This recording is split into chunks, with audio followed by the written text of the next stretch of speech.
ಸ್ನೇಹಿತರೆ, ಇವತ್ತಿನ ವಿಡಿಯೋದಲ್ಲಿ ಚಾತುರ್ಮಾಸ್ಯದಲ್ಲಿ ವ್ರತಗಳನ್ನು ಮಾಡಲಿಕ್ಕಾಗಿ ಆವಾಗ ಆ ಸಮಯದಲ್ಲಿ ಬಳಸುವಂಥ ಕೆಲವೊಂದು ಪುಡಿಗಳನ್ನು ತೋರಿಸ್ತಾ ಇದ್ದೀನಿ. ನೋಡ್ತಾ ಇರ್ರಿ, ನಾನು ಬರೆದು ಸಹ ಹಾಕಿದ್ದೀನಿ ಯಾವ್ಯಾವ ಪುಡಿಗಳನ್ನು ಮಾಡಿಟ್ಕೊಂಡ್ರೆ ನಮಗೆ ಅನುಕೂಲ ಅಂತ ಹೇಳಿಬಿಟ್ಟು. ಮೊದಲಿಗೆ ಶಾಖವ್ರತದಲ್ಲಿ ತರಕಾರಿಗಳಾಗಲಿ ಸೊಪ್ಪುಗಳಾಗಲಿ ಯಾವುದೂ ಬರೋದಿಲ್ಲ.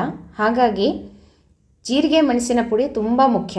ಎಲ್ಲ ಅಡುಗೆಗೂ ಮೆಣಸು ಜೀರಿಗೆ ಪುಡಿಯನ್ನು ಬಳಸೋದು. ಹಾಗಾಗಿ ಮೆಣಸು ಸ್ವಲ್ಪ ಹಾಕ್ಕೊಂಡು ಜೀರಿಗೆ ಜಾಸ್ತಿ ಪ್ರಮಾಣದಲ್ಲಿ ಹಾಕ್ಕೊಂಡು ಪುಡಿಯನ್ನು ಮಾಡಿ ಇಟ್ಕೊಳ್ರಿ. ಖಾರಕ್ಕೆ ಮಸಾಲೆಗೆ ಅಂತ ಇದನ್ನೇ ಬಳಸಬೇಕು. ಹಾಗಾಗಿ ಜೀರಿಗೆ ಮೆಣಸಿನ ಪುಡಿ ಒಂದು ಮಾಡ್ಕೊಳ್ರಿ. ಆಮೇಲೆ ಅಗಸೆ ಬೀಜದ ಪುಡಿ, ಇದು ಅಗಸೆ ಬೀಜ ಅಂತ ಸಿಗುತ್ತೆ, ಎಲ್ಲ ಮಾರ್ಕೆಟಲ್ಲಿ ಎಲ್ಲ ಕಡೆ ಸಿಗುತ್ತೆ.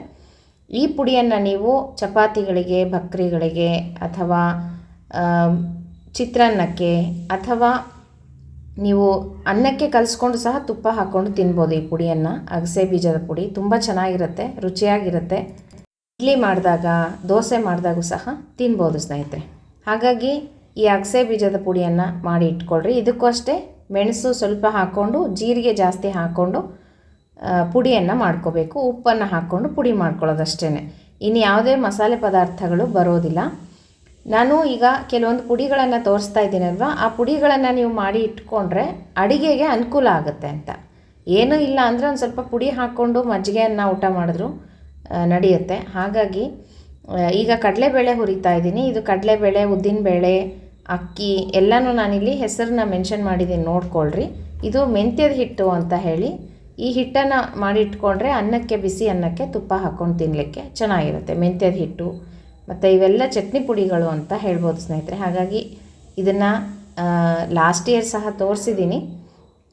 ಮುಂಚಿತವಾಗಿಯೇ ಜೀರಿಗೆ ಮೆಣಸು ಪುಡಿಯನ್ನು ಮಾಡಿಟ್ಕೊಂಡ್ರೆ ಅಡುಗೆಗೆ ಬಳಸಲಿಕ್ಕೆ ಉಪಯೋಗ ಆಗುತ್ತೆ. ಅವಲಕ್ಕಿ ಒಗ್ಗರಣೆ ಮಾಡಿಕೊಂಡಾಗ ಆ ಪುಡಿಯನ್ನು ಬಳಸ್ಬೋದು. ಉಪ್ಪಿಟ್ಟು ಮಾಡಿಕೊಂಡಾಗ ಜೀರಿಗೆ ಮೆಣಸಿನ ಪುಡಿಯನ್ನು ಬಳಸ್ಬೋದು. ಹಾಗಾಗಿ ಹಸಿಮೆಣಸಿನ್ಕಾಯಿ, ಕರಿಬೇವಿನ ಸೊಪ್ಪು, ಕೊತ್ತಂಬರಿ, ತರಕಾರಿಗಳಾಗಲಿ ಯಾವುದೂ ಬರೋದಿಲ್ಲ. ಸುಮ್ಮನೆ ಒಗ್ಗರಣೆಗೂ ಅಷ್ಟೇ ಸಾಸಿವೆ ಬರೋದಿಲ್ಲ. ಕೆಲವೊಂದು ಮಠಗಳಲ್ಲಿ ಸಾಸಿವೆಯನ್ನು ಬಳಸ್ತಾರೆ, ಕೆಲವೊಂದು ಮಠಗಳಲ್ಲಿ ಬಳಸೋದಿಲ್ಲ. ನಾನು ಯಾವ್ಯಾವ ಪದಾರ್ಥಗಳು ಶಾಖವ್ರತಕ್ಕೆ ಬರುತ್ತೆ ಅಂತ ಹೇಳಿ ಬರೆದು ಲೀಸ್ಟ್ ಮಾಡಿ ಪೋಸ್ಟಲ್ಲಿ ಕಳಿಸಿರ್ತೀನಿ. ನೀವು ಪೋಸ್ಟನ್ನು ಚೆಕ್ ಮಾಡಿಕೊಂಡ್ರೆ ಸಿಗುತ್ತೆ. ಸಬ್ಸ್ಕ್ರೈಬರ್ ಆದವರು ಬೆಲ್ ಬಟನ್ನ ಪ್ರೆಸ್ ಮಾಡಿ ಆಲ್ ಅಂತ ಸೆಲೆಕ್ಟ್ ಮಾಡ್ಕೊಳ್ರಿ. ಆಗ ನಿಮಗೆ ನಾನು ಹಾಕುವಂಥ ವಿಡಿಯೋ ಆಗಲಿ ಪೋಸ್ಟ್ ಆಗಲಿ ನಿಮಗೆ ಫಸ್ಟ್ ಬಂದು ನಿಮಗೆ ತಲುಪುತ್ತೆ. ಹಾಗಾಗಿ ಆ ರೀತಿ ಮಾಡ್ಕೊಳ್ರಿ. ನಾನು ಎಲ್ಲವನ್ನು ನೀಟಾಗಿ ಬರೆದು ಹಾಕಿರ್ತೀನಿ, ಯಾವ್ಯಾವ ಪದಾರ್ಥಗಳು ಬರುತ್ತೆ ಅಂತ ಬರೆದು ಹಾಕ್ತೀನಿ. ಮತ್ತು ಯಾವ ಅಡುಗೆಗಳನ್ನು ಮಾಡ್ಕೋಬೋದು ಅಂತ ನೆಕ್ಸ್ಟ್ ವಿಡಿಯೋದಲ್ಲಿ ಸಹ ನಿಮಗೆ ತಿಳಿಸ್ಕೊಡ್ತೀನಿ ಸ್ನೇಹಿತರೆ. ಹಾಗೆಯೇ ಅದನ್ನು ಸಹ ಸಾಧ್ಯವಾದರೆ ನಾನು ಬರೆದು ಹಾಕಿರ್ತೀನಿ, ನೋಡ್ಕೊಳ್ರಿ. ನಿಮಗೆ ಒಂದು ಸಲ ಬರ್ಕೊಂಡಿದ್ದು ಒಂದು ಕಡೆ ಎಲ್ಲರೂ ಇಟ್ಕೊಂಡ್ರೆ ಪ್ರತಿ ವರ್ಷ ವ್ರತ ಮಾಡೋದಕ್ಕೆ ಅನುಕೂಲ ಆಗುತ್ತೆ. ಈ ರೀತಿಯಾಗಿ ಎಲ್ಲ ಪುಡಿಗಳನ್ನು ನಾವು ಮಾಡಿ ಇಟ್ಕೊಂಡ್ರೆ ಚಪಾತಿ, ಭಕ್ರಿ ಮಾಡಿಕೊಂಡಾಗ, ಅಕ್ಕಿ ತಾಲಿಪಿಟ್ಟನ್ನು ಮಾಡಿಕೊಂಡಾಗ ಮೊಸರು ಹಾಕ್ಕೊಂಡು ತಿನ್ನಲಿಕ್ಕೆ ಅನುಕೂಲ ಆಗುತ್ತೆ. ಹಾಗಾಗಿ ಪುಡಿಗಳನ್ನು ತೋರಿಸಿದ್ದೀನಿ.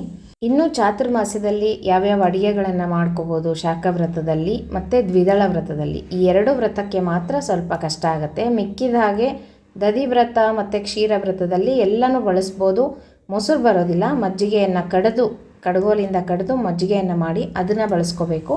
ಕ್ಷೀರ ವ್ರತದಲ್ಲಿ ಹಾಲು ಬದಲಾಗಿ ತೆಂಗಿನಕಾಯಿ ಹಾಲನ್ನು ಬಳಸ್ಬೋದು ಸ್ನೇಹಿತರೆ. ಹಾಗಾಗಿ ಇನ್ನು ಯಾವ್ಯಾವ ಪದಾರ್ಥಗಳು ಬರುತ್ತೆ, ಯಾವ್ಯಾವ ಬರೋದಿಲ್ಲ ಅಡುಗೆಗೆ, ಹೇಗೆ ಅಡುಗೆಯನ್ನು ಮಾಡ್ಕೋಬೇಕು ಈ ಒಂದು ಚಾತುರ್ಮಾಸ್ಯದಲ್ಲಿ ನಿಮಗೆ ಮುಂದಿನ ವಿಡಿಯೋಗಳಲ್ಲಿ ತಿಳಿಸ್ತಾ ಹೋಗ್ತೀನಂತೆ.